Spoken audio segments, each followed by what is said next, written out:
People at 70. Watu wengi katika miaka 70 they regret marrying the partner. Wanajuta kuoa yule mtu ambaye walioa.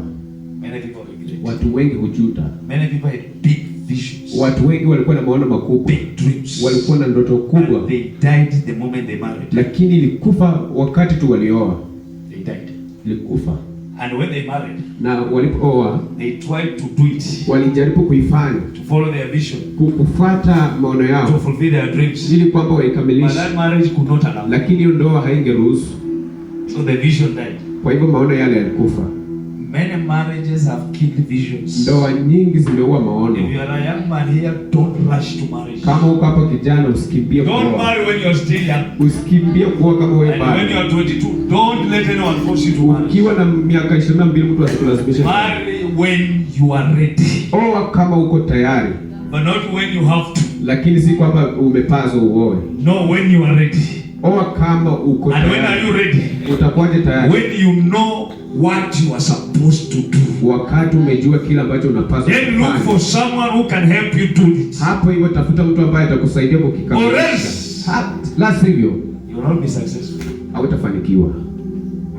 Bad news to some and good news to some. Habari mbaya kwa wengine, ingine nzuri. Let me tell you. Acha nikwambie. If you mess at marriage, kama unaweza potezea hapo kwa ndoa, you can say goodbye to success. Useme tuonane katika ufanisi. There are things that I'm going to teach. If you don't do them, then goodbye to success. Kuna mambo ambayo unafunzwa hapa, kama huwezi fanya sahau kufanya. Kuna mambo nitakufundisha how to recover. Lakini kuna wale ambao sitaki nikufunze hii mambo mbele. I want to save you now. Anataka kukuokoa sasa hivi. Don't. Usijaribu. Let me repeat again.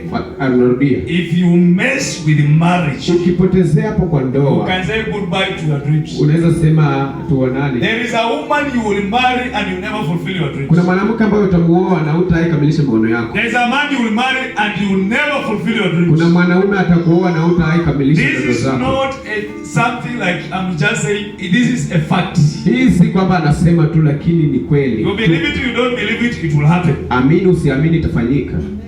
Because the person you marry determine a lot what you can do. Kwa sababu yule mtu ambaye unaoa anajalisha sana yale ambayo utafanya. Marriage will affect all areas of your life, all areas of your life, all areas. Ndoa lazima itaathiri maisha yako yote, kila sehemu. All areas. Kila sehemu. Your Christianity, katika wokovu wako, your ministry, huduma yako, your health, afya yako, your emotions, mahusiano yako, every area, kila jambo, your relationship with people, uhusiano wako na watu.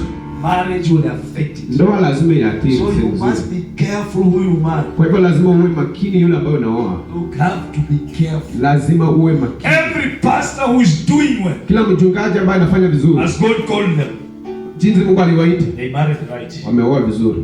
And those pastors who were struggling, na wale wachungaji ambao wanang'ang'ana, and they were anointed when they were young, na walikuwa wametiwa mafuta wakiwa wadogo, they messed with marriage. Hapo ndoa iwapiga chini. If marriage itakupiga chini, kama ndoa itakuwa, then umepigwa chini kwa ule. Amen. Be careful.